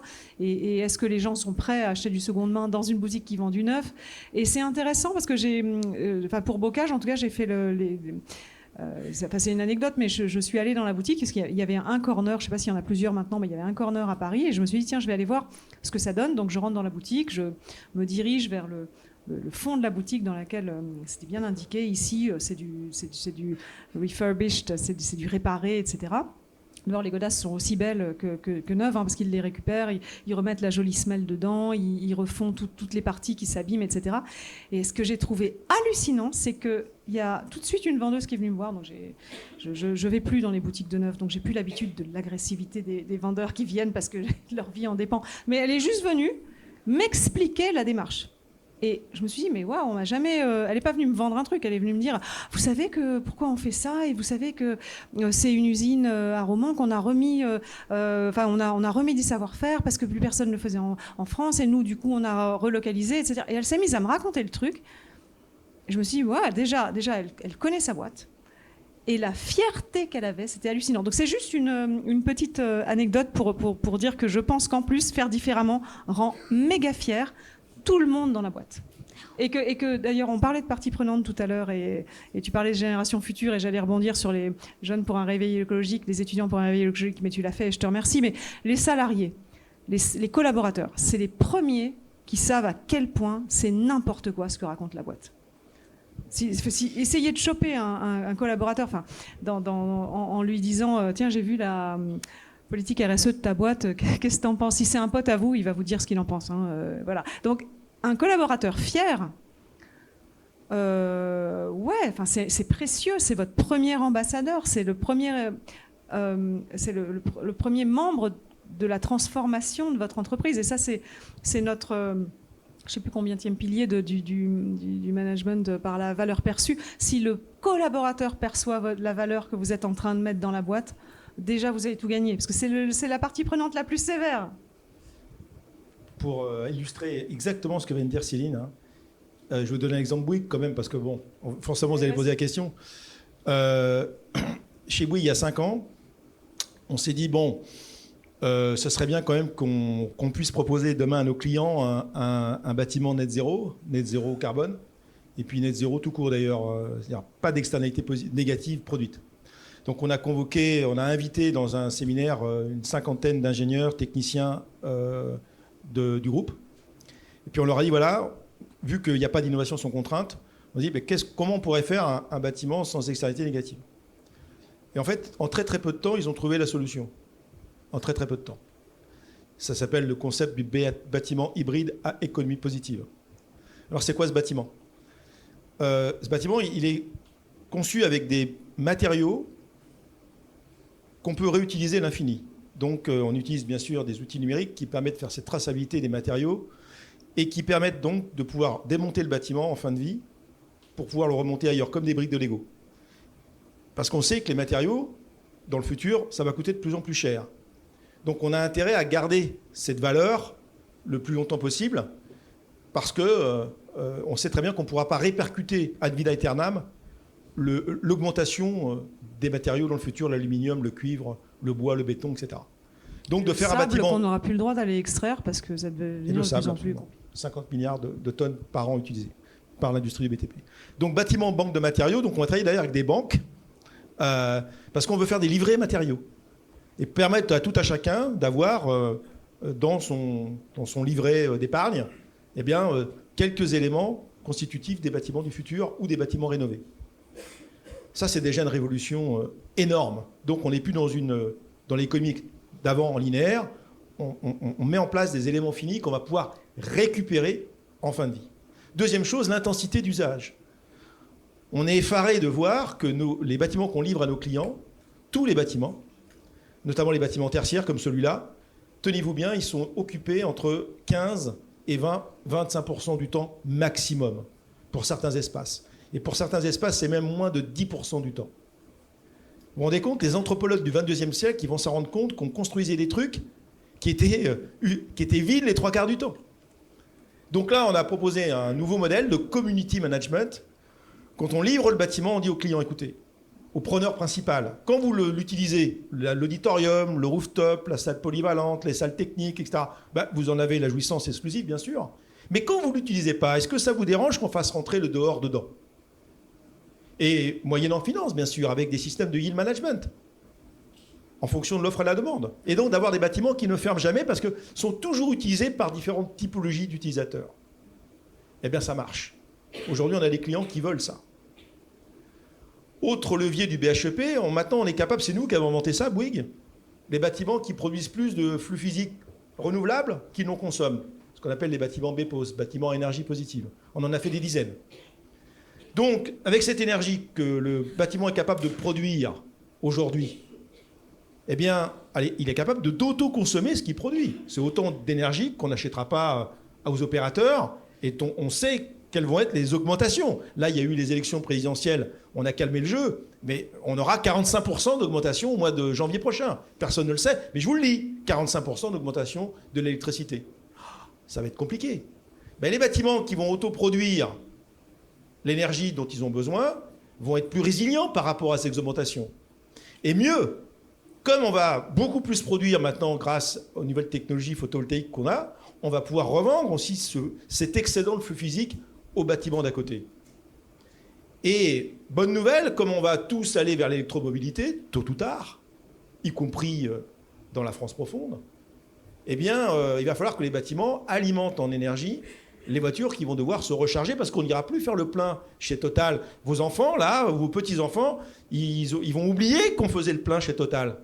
Non, on fera le plein dans un bâtiment. Et les parkings qu'on a aujourd'hui dans les bâtiments, ça va devenir des hubs de mobilité. Des hubs de mobilité parce qu'on aura des véhicules qui seront partagés, parce qu'il y aura moins de véhicules. Donc les véhicules seront partagés, parce qu'il faudrait qu'ils roulent plus pour être un petit peu rentables. Et donc, on va donc prendre à bail ces parkings et non seulement apporter l'énergie, mais apporter la mobilité. Et donc, ça va devenir encore une recette supplémentaire. Donc, les matériaux, recettes. L'intensité du usage, recette. Énergie, recette. Électromobilité, recette. Donc, avec toutes les contraintes qu'on avait avant avec le bâtiment traditionnel qui était un centre de coût, on en fait un centre de profit. Eh bien, ça, c'est du business contributif. Et c'est un changement de modèle d'affaires monumental. Et c'est changer la roue en roulant. Donc là, il y a un gros qui essaye enfin, voilà. Et après, les petites entreprises, c'est celles qui ont vu la Vierge directement et qui se disent, ce qu'on appelle les natifs, on peut se dire c'est plus facile pour eux, mais c'est aussi eux qui prennent des risques et qui inspirent, mais qui prennent des risques quand même et qui font les crash tests. Donc moi je pense qu'il faut les regarder attentivement parce que les grands qui prennent plus de temps, alors avant on appelait ça l'open innovation, on va aller chercher l'innovation chez les petits, on les rachète ou on les fait crever ou on les intègre. On les intègre et on les fait crever d'ailleurs souvent. Mais néanmoins, évidemment, ce sont des POC à l'échelle pour inspirer tout un secteur. Ils viennent d'évoquer aussi l'avant-dernier pilier qui s'appelle le management par la valeur perçue. Il nous en reste un à voir avant de vous passer la parole. C'est ce qu'on appelle la valorisation, ce que vous appelez la valorisation de l'immatériel. Alors, vous l'avez beaucoup évoqué en fait, déjà. C'est cette notion de capital financier, mais pas que. Alors, il y avait une phrase qui m'a beaucoup plu. C'était le PIB, c'est l'art de compter ce que l'on gagne sans jamais compter ce que l'on doit. C'est un peu ce que tu évoquais tout à l'heure. On l'a compris, pour calculer la valeur autrement, il n'y a pas que la partie financière, il y a aussi la partie humaine et la partie environnementale. Est-ce que demain, Céline, on peut réussir sans triptyque, sans prendre en compte ces trois sujets ? Je ne sais pas si peut réussir, mais je pense que ça va être indispensable. Alors il y a un outil qu'il va falloir adopter qui n'est pas encore ni obligatoire, ni évident, ni connu. Évidemment, c'est la comptabilité triple capital qui permet d'évaluer les différents capitaux, comme Fabrice le disait, de provisionner pour la réparation. Donc et finalement, si une boîte se dit il va falloir que je provisionne pour réparer, parce que pour l'instant, la réparation, quand elle advient, elle est nationalisée quelque part. La destruction et le profit de la destruction est privatisé, mais la réparation est nationalisée. Donc tant que ça marche, la comptabilité triple capital va être encore un nice to have. Mais quand la réglementation va se durcir, ce qu'elle va évidemment faire, ce sera bien d'avoir pris de l'avance en étudiant des modèles de comptabilité triple capital. Alors, il y a plusieurs modèles qui cohabitent et qui sont testés par des entreprises en ce moment, en parallèle de leur comptabilité classique. C'est très intéressant de s'y arrêter. Moi, j'ai un client qui m'a dit « Ah tiens, tu travailles un peu sur ces sujets, etc. » Donc, je l'ai orienté vers le C3D qui, avec Ors et Auré, ont évalué 5 modèles qui existent de comptabilité triple capital pour voir les avantages, les inconvénients, étudier les retours d'expérience, etc. Et ce client s'y intéresse parce qu'il est dans l'industrie du bois. Donc lui, il est très intéressé pour valoriser ce capital sur le long terme. Donc également les autres systèmes de financement. Il vient de travailler avec Mirova sur ces sujets-là. Et il va passer à la comptabilité triple capital en parallèle de sa comptabilité actuelle. Mais néanmoins, ces boîtes qui font ça prennent une certaine avance parce qu'elles vont pouvoir, au moment où on va leur dire valoriser le capital naturel, valoriser le capital humain, dites-nous ce que vous avez fait, elles auront déjà ces comparos. Donc c'est vraiment des travaux intéressants. Et comme la comptabilité n'est pas neutre, c'est toujours une vision du monde. Je vous invite à écouter, puisque je suis podcasteuse. J'ai interrogé Alexandre Rambaud, qui est un des théoriciens avec Jacques Richard de ces comptabilités triple capital. C'est vraiment un sujet d'intérêt pour l'entreprise. C'est extrêmement concret de pouvoir voir où sont ses richesses, que ce soit ses collaborateurs ou ses futurs collaborateurs ou les matières qu'elle emploie. Donc c'est regarder la boîte financière d'une autre façon. Donc voilà, cet immatériel, il est là. C'est la réputation, comme disait Fabrice. C'est l'histoire que vous racontez. Et là, on peut aussi parler des nouveaux récits. L'immatériel, c'est qu'est-ce qui nous rend heureux, qu'est-ce qui nous motive, qu'est-ce qui nous fait avancer, qu'est-ce qui fait que j'embarque quand je dis un truc ou que je n'embarque pas parce que personne n'y croit. Et ça, c'est un boulot de communicant, de se dire... Finalement, mon boulot, c'est soit de raconter des salades pour vendre n'importe quoi à n'importe qui, et finalement, je peux rentrer manger bio chez moi, mais si j'ai contribué à ça dans la journée, j'aurais vraiment perdu ma journée et celle des autres. Mais donc, c'est inventer ce récit pour que ça soit plus cool de faire du vélo autour de votre magnifique lac plutôt que de partir ce week-end, comme tu le disais, pour 39 €. Il y a Transavia qui a fait une magnifique pub en disant que tous les week-ends, on devrait partir ailleurs parce que ça coûte 20 €. Voilà, c'est une autre histoire à raconter pour faire envie. Et en fait, tout ça, ça veut dire que mettre en place une compta triple capital, on le fait pour une business unit aujourd'hui, ça apprend l'humilité et ça apprend surtout que finalement, réparer la nature, provisionner pour éviter les externalités, c'est juste, au bout d'un moment, intenable financièrement. C'est intenable. Parce qu'on ne se rend pas compte que tous ces services gratuits que nous donnent les écosystèmes, là, si on devait le payer, rappelez-vous le rapport Stern, c'est des milliards de milliards. Donc, comme on ne pourra pas se le payer, il va falloir que le modèle économique fasse qu'il n'y ait plus d'externalités négatives. Et donc d'aller vers des modèles de passivité, de régénération, que le modèle s'auto-régénère, et c'est possible. Et parce que la comptabilité va nous flécher vers ce type d'approche. Et donc là, tout devient limpide. Tout devient limpide dans la tête des managers pour établir la stratégie. Parce qu'on voit que finalement, le vivant, une fois qu'on commence à lui donner une valeur monétaire, eh bien que c'est inestimable. Et donc, ça permet de changer complètement le logiciel de conception, en fait, des services qu'on va proposer. Un exercice à faire. Donc, j'avais imaginé aussi qu'on aurait le temps de parler de l'actualité, parce qu'on est à quelques jours après les élections, et on n'aura pas le temps, parce que maintenant, c'est le moment où on va passer la parole à ce public qui a peut-être aussi, pour certains, quelques questions à poser, à vous poser. Est-ce qu'il y a des questions pour Fabrice et pour Céline dans cette pièce? Ici.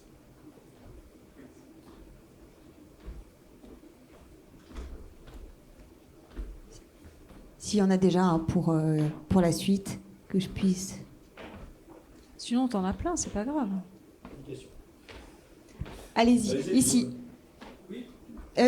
Laisse monsieur juste ici. Je vous la porte.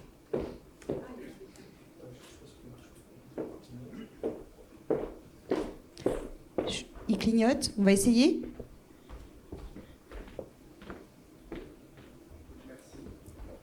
Alors c'est moi qui viens. Merci. Si, c'est bon, bonsoir, merci beaucoup pour votre présentation qui était évidemment très intéressante.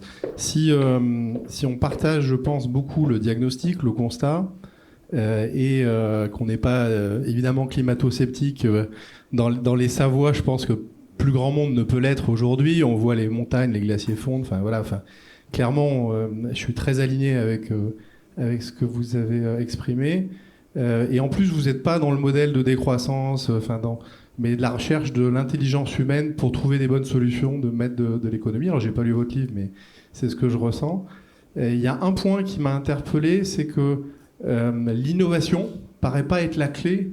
On est sur de l'usage, de la réflexion pour être consommé mieux, de manière plus intelligente, mais il n'y a pas peut-être une solution dans le fait que l'homme peut trouver par de l'innovation, je sais pas, une nouvelle manière de faire de l'énergie. ITER, ils vont peut-être trouver l'énergie du futur, j'en sais rien. Mais voilà, le sujet de l'innovation m'intéresse comme peut-être une solution. Pouf, pouf. Je travaille chez Bouygues, moi. Il y a un paquet d'ingénieurs. Hein. Donc on a des gros débats là-dessus. Alors, il faut savoir qu'on aura besoin de beaucoup d'innovation. Mais il faut tordre le cou à certaines idées reçues sur l'innovation. Je prends l'exemple de la téléphonie mobile. Mais c'est tout ce que je vais vous dire là, ça s'applique à toutes les innovations. Quand les ingénieurs, depuis toujours, ils essayent de dépenser toujours moins d'énergie, toujours moins de ressources pour faire mieux. C'est la vocation même de l'ingénieur. Sauf que si vous lisez un auteur qui s'appelle Philip Biwix, qui a été le premier à le populariser à grande échelle, il y a un truc qui s'appelle le paradoxe de Givens, ou effet rebond. Effet rebond. Quand on a lancé le téléphone mobile, c'était la 1G, puis après il y a eu 2G, puis après la 3G, 4G et maintenant 5G. On dépense plusieurs dizaines de milliers de mois d'énergie par unité de data transportée avec la dernière technologie. Sauf qu'on consomme toujours plus de data. Et c'est vrai pour toutes les technologies. Vous avez des voitures qui consomment de moins en moins grâce à l'électronique des moteurs, mais on les a rendues plus grassouillettes pour la sécurité, pour le confort. Donc résultat des courses, elles consomment pareil, voire elles consomment plus en volume parce qu'il y a plus de voitures. Donc tout ce qu'on gagne en intensité grâce au génie humain, on le perd en volume. Et ça s'applique à absolument tous les domaines. Donc, dans l'entreprise contributive, on jette un pavé dans la mare. On dit qu'il va falloir qu'on apprenne à caper, en fait, nos consommations. Ah, caper. Ça veut dire restriction, ça veut dire quota, liberté, etc. Mais déjà, nous, on est dans un business qui s'appelle l'immobilier. Ben, quand il n'y a plus de terrain, il n'y a plus de terrain. Hein. Comment on fait? Après, soit on peut densifier, mais après, il faut respecter le PLU. Ben, soit on arrête tout simplement de construire.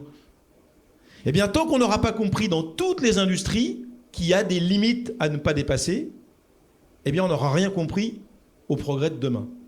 Donc, on n'est pas contre la technologie. Mais si la technologie conduit à faire qu'on dépasse en volume ce qu'on gagne en intensité, eh bien ça, c'est pas du progrès, monsieur.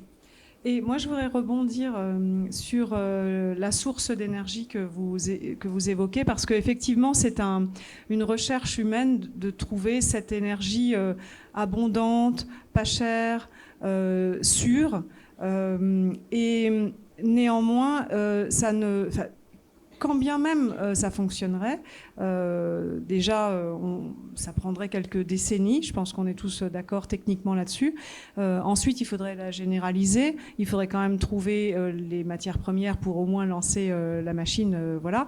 Et ça ne résoudrait pas les autres problèmes. Parce qu'aujourd'hui, on est dans une crise climatique systémique. Le fait qu'on ait une crise climatique, c'est aussi parce qu'on a extrait beaucoup de matière pour faire beaucoup d'objets et avoir beaucoup de déchets, etc. Donc là, pour l'instant, si dans un futur, on obtient cette ressource énergétique illimitée, d'abord, elle ne va pas remplacer les autres, sauf si on a vraiment sucé la dernière goutte de pétrole, mais elle va s'additionner, parce que pour l'instant, toutes les énergies qu'on a inventées se sont additionnées et pas substituées. Et ensuite, on rendrait possible la continuité du modèle qu'on a aujourd'hui. Donc, aujourd'hui, il y a quelques semaines, mois, on a découvert qu'on avait des particules de plastique dans nos globules rouges, que les bébés naissent avec déjà des perturbateurs endocriniens. On ne sait pas s'il y aura des centenaires parmi nous, mais on sait qu'on sera certainement en moins bon état que les centenaires actuels. Donc en gros, si inventer une énergie abondante, presque gratuite peut-être, conduit à faire perdurer des trucs qui vont pas très bien, on n'aura rien gagné en fait. Donc il vaut mieux rentrer dans une ère de sobriété et de choix pour ne pas avoir à subir, parce qu'on n'arrivera pas à réparer. Au vu des dégâts, parce que là vous connaissez la montagne. Moi j'ai habité un petit peu à Tahiti, il y a les coraux, ça va très très mal, et la biodiversité dans les zones corallifères qui ne représentent que très peu de mer, mais c'est un pourcentage. Alors je suis nulle en chiffres moi, mais c'est dans les prairies marines et les zones corallifères, il y a toute la biodiversité qui se crée, et ça on est en train de le foutre en l'air, et c'est pas un ITER miraculeux qui va éviter ça. Donc quelque part c'est remettre en question les modèles qui encore une fois ne concernent que 20% de l'humanité et qui pourtant déterminent l'avenir du monde. Et puis il faut se calmer sur ITER. De toute manière, nous on les construit les centrales nucléaires, donc on voit combien de temps il faut mettre. Et le renoncement, Fabrice, on a dit plus d'aéroports. Et c'est si quand bien même on y arriverait, vu le temps, la fenêtre de tir climatique qui nous reste, vu le temps qu'on met déjà à faire un EPR, déjà que la technologie n'est pas au point, c'est 2040. Le temps ensuite de mettre les capacités installées, c'est ça les capacités. Il faut savoir que c'est quand même plusieurs milliers de gigawatts. Enfin bon, arrêtons de rêver éveillé. On aura besoin de la technologie, bien sûr, mais il faut faire preuve de techno-discernement, utiliser la technologie au bon endroit et savoir caper nos consommations en tout domaine pour rentrer dans une logique de décroissance d'utilisation des matières premières et de l'énergie jusqu'à un seuil qui va nous permettre de nous resynchroniser au vivant. Ça ne veut pas dire jusqu'à zéro, ça veut dire jusqu'à un certain seuil qui permettra de nous... Et ça c'est tout à fait possible.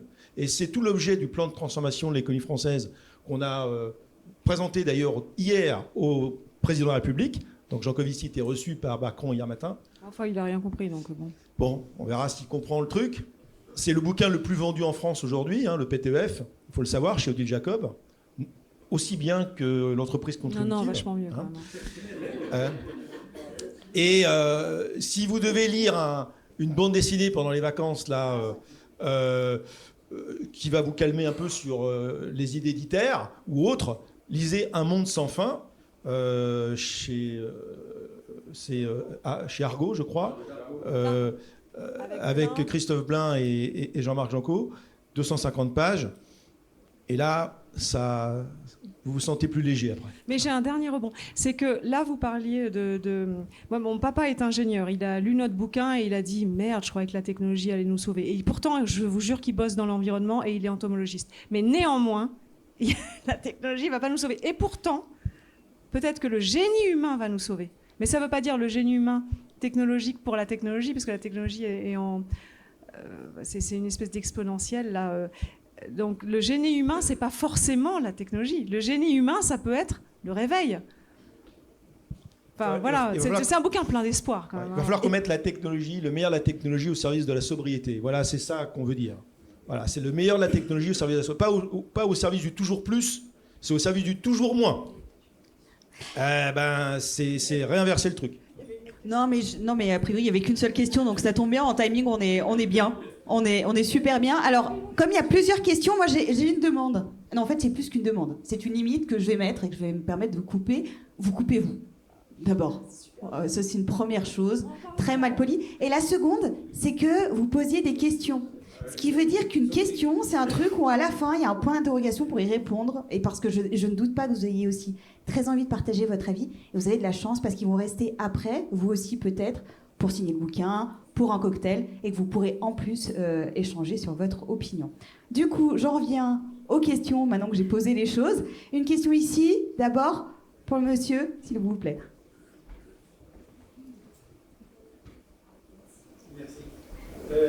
Des éléments de réponse à mon questionnement viennent d'être déjà donnés. Mais bon, on s'adresse aujourd'hui, vous adressez aujourd'hui aux entreprises. Excellent, j'y adhère totalement. J'ai attendu un certain temps pour entendre enfin parler des collaborateurs. Et j'ai eu grand plaisir à entendre la fierté du collaborateur dans l'entreprise qui va dans le bon sens, etc. Excellent tout ça. Ça m'a beaucoup touché. Vous avez parlé de CAPé tout à l'heure, justement, et j'en viens à ma question.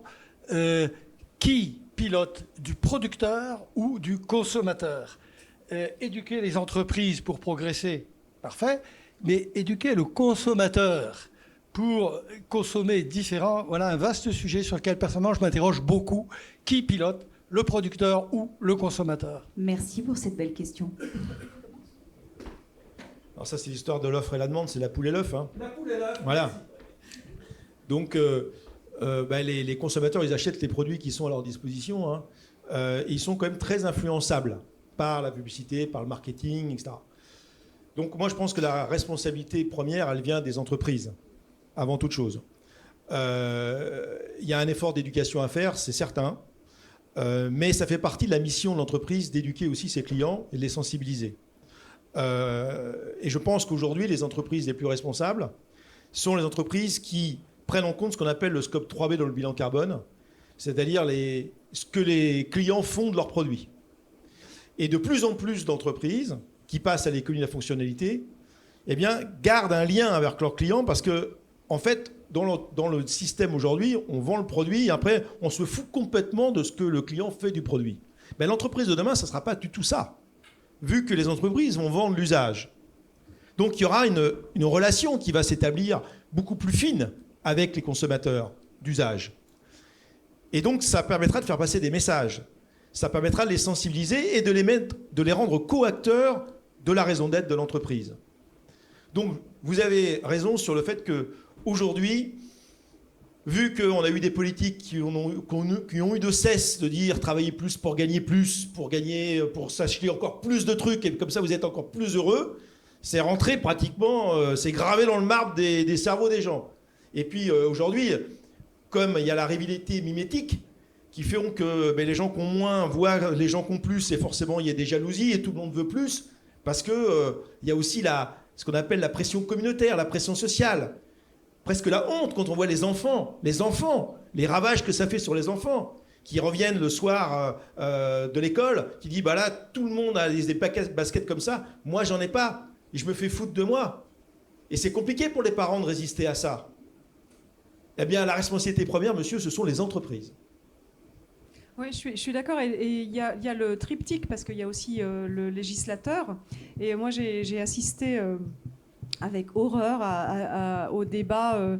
Je ne sais pas si vous étiez sensible à ça, mais au moment de la Convention citoyenne pour le climat, Il y avait quelques-uns des 150 qui avaient dans leur proposition dit qu'il fallait réguler la pub. Et alors là, le lobby de la pub, les Mercedes et RA, tout ça qui sont sortis en disant oui, mais pas du tout. Alors bon, la pub, c'est la liberté, la pub. Il y a même Seguela qui a dit que la pub, c'était la couleur dans la ville. Enfin, des trucs, c'est n'importe quoi. Le mec, il y a 30 ans, il invitait à fumer parce que c'était ça qui était bien aussi. Donc bon, faut pas les croire non plus. Mais en fait, tout le monde se rejette la responsabilité. Et les pubards disaient... Nous, on fait de la pub, on sert notre client, et tant que le produit n'est pas interdit, où est le mal? Effectivement, il y a le côté...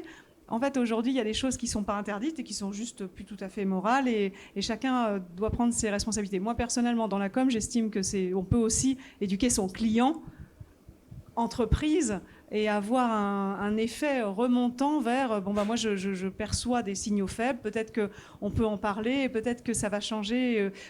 Alors je sais que les voitures c'est spécial parce que c'est 10 à 15 ans une fois qu'on a mis une ligne de production pour faire les bagnoles, donc maintenant on va encore avoir quelques bagnoles énormes, mais à un moment donné ce sera plus cool de rouler dans une Ami qui est toute petite, qu'on peut garer n'importe où, qu'on partage avec ses voisins, etc. Tout ça c'est une question de récit, et le consommateur il veut vivre en phase avec son temps.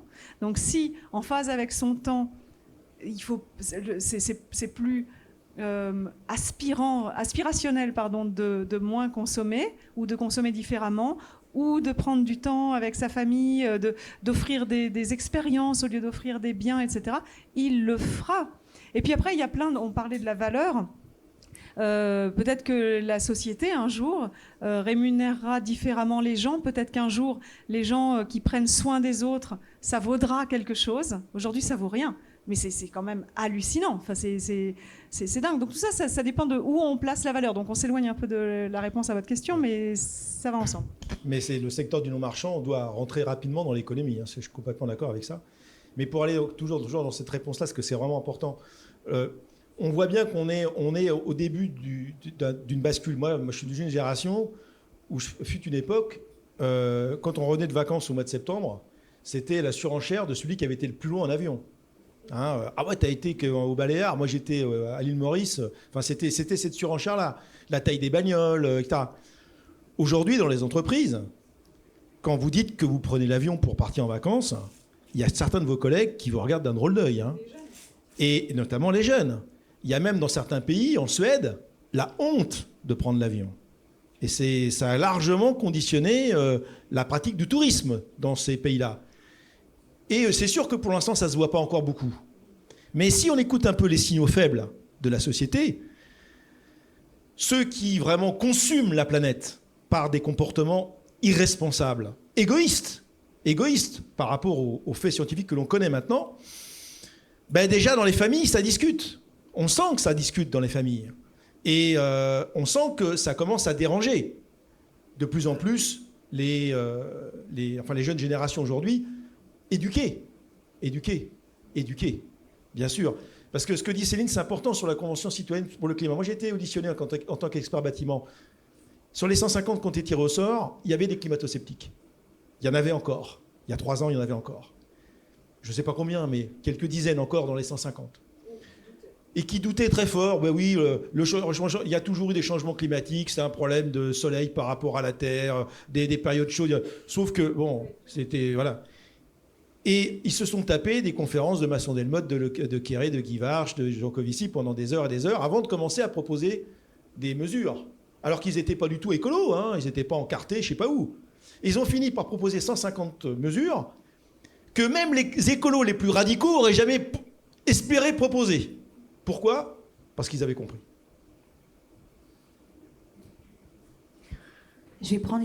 On va prendre une dernière question, même si on est... le micro était... On parlait de Nord, c'est la transition justement avec ma question. On est dans un organigramme social, on est régi par des lois, des règlements qui définissent notre espace national ou européen. Pour vous, quelle sera, je pense que la... Parler fort, hormis la question de la surpopulation, c'est quelle sera la bonne échelle de la gouvernance et l'exécutif politique pour permettre de réaliser ce changement. Voilà. Vous avez entendu la question ? Parce que ça ne sera pas à l'échelle du territoire national, évidemment. Bien sûr que non. La production qui se fait en Chine, avec des normes sanitaires, etc. Je pense qu'il y a deux questions fondamentales. C'est la question de la population, de la surpopulation aussi, et la question de l'échelle de la gouvernance. Alors, quelle échelle va-t-on arriver à mettre en place? On a compris. La surpopulation, tout de suite, il faut se calmer. 10% des plus riches dont on fait partie, nous aussi dans cette salle, c'est 50% des émissions. Donc déjà, ce n'est pas un problème de surpopulation, c'est un problème de répartition de la consommation par ceux qui consomment le plus et qui consument le plus. Donc c'est certes, tôt ou tard, il faudra aussi s'occuper de réguler un peu la démographie, mais pour le problème qu'on a à résoudre dans les 20 ans qui viennent, on ne va pas pouvoir zigouiller de toute manière 3 milliards de personnes comme ça. Peut-être qu'il y en a qui y pensent, mais on commence par qui, hein? C'est jamais nous. Donc, bizarre, hein. voilà. Donc, c'est pas par la démographie qu'on va résoudre le problème. Alors ensuite, la gouvernance. Nous, on a pris dans le bouquin avec Céline la métaphore de la hola. Parce que c'est une métaphore mathématique, en réalité.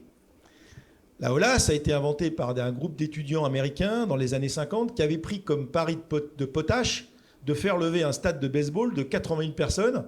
Il n'y avait pas de téléphone portable, il n'y avait pas de système de sono pour dire vous vous levez quand ils se lèvent. Non, non. Ils ont juste convaincu leurs voisins d'à côté de se lever quand ils allaient se lever. Ils ont essayé plusieurs fois. Les mecs, ils se sont dit, mais ils sont malades. Et puis, au bout d'un moment, le mécanisme de la hola s'est mis en place et tout le stade s'est levé. Alors qu'il y avait personne n'était au courant du système.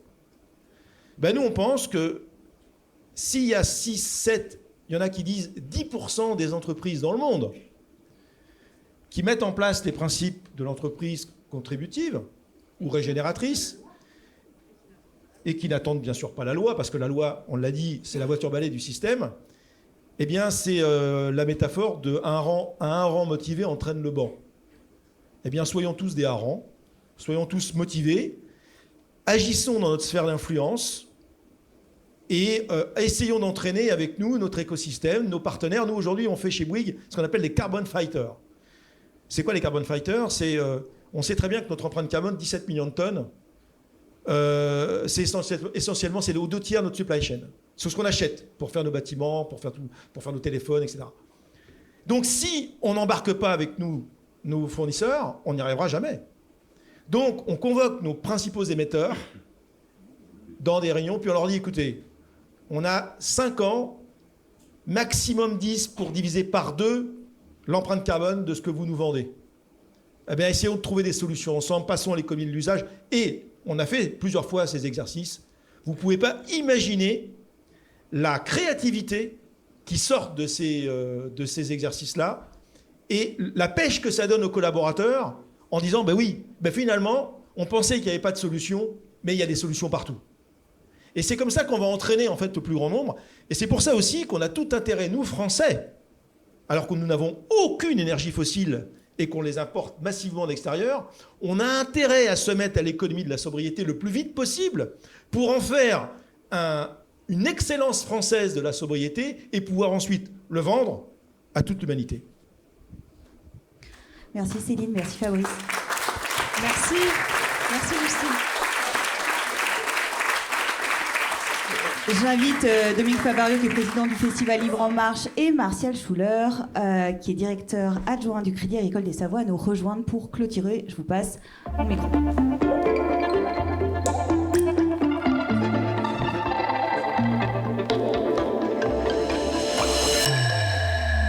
Oui, il est 9h05 et je pense qu'on a envie de vous avoir tout à l'heure autour d'un verre. Merci donc pour votre intervention. Merci Dominique, parce que quand on se rencontre pour savoir qui on invite, on essaye de trouver des gens qui nous percutent, qui vont venir. Voilà.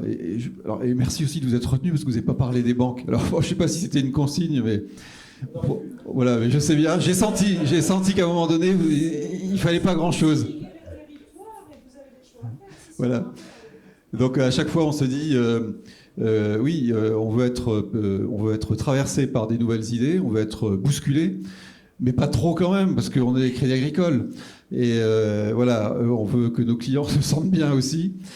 Donc, ceci dit, voilà, moi j'étais ravi de ce que vous nous avez présenté ce soir. C'est sûr que moi ça m'a plutôt transpercé sur certains éléments. Donc, et je pense que je repartirai avec une envie de changer sans doute plus grande que je l'avais avant. Voilà, donc merci pour ça. J'ai l'entreprise contributive parce que Dominique me l'a offert. Il y a une nouvelle préface sur celui-là. Et je ne l'avais pas ouvert encore. Je pense que je vais l'ouvrir. C'est vrai que je me disais en arrivant, quand même, quelqu'un de chez Bouygues qui va venir parler du développement durable, ça m'intéresse. Et ben, franchement, voilà, vous êtes crédible. Je pense qu'il y a de l'authenticité dans ce que vous avez dit. Voilà, enfin, en tout cas, je le ressens comme ça. Je pense que ça ne doit pas être simple non plus pour vous et vous essayez de faire ce que vous pouvez. Et donc moi, je pense qu'avec mes collègues du Crédit Agricole ici présents, dans une entreprise qui n'est pas la même que Bouygues, mais qui, à l'échelon de département, est quand même une grosse boîte aussi, je pense que ça va nous donner de l'espoir de voir que quand on a envie de faire des choses, ben c'est possible. Voilà, on en fait déjà, mais je pense qu'effectivement, il faut sans doute aller beaucoup plus vite. Donc merci, et puis j'espère que vous aurez apprécié. Et on vous donne rendez-vous le 15 septembre pour un sujet qu'on n'a pas encore déterminé, voilà, mais qui sera sans doute de la même nature, c'est-à-dire d'être capable de nous embarquer pour réfléchir. Voilà. Dominique, si tu veux le mot de la fin. Oui, moi je vais commencer par une critique. Hein, je regrette que vous n'ayez pas parlé de vélo. Mais bon, et la mobilité. Mais bon, c'est un peu intéressé. Bon, globalement, ce que je veux dire, par contre, c'est vous féliciter parce que ce que vous faites est remarquable. Je voudrais aussi féliciter le public, les gens qui sont là, parce que si vous êtes là, c'est que le sujet vous intéresse et que vous êtes déjà dans la démarche. Par contre, moi, ce qui m'ennuie, c'est qu'il y a des fauteuils vides. Et oui, il y a des fauteuils vides.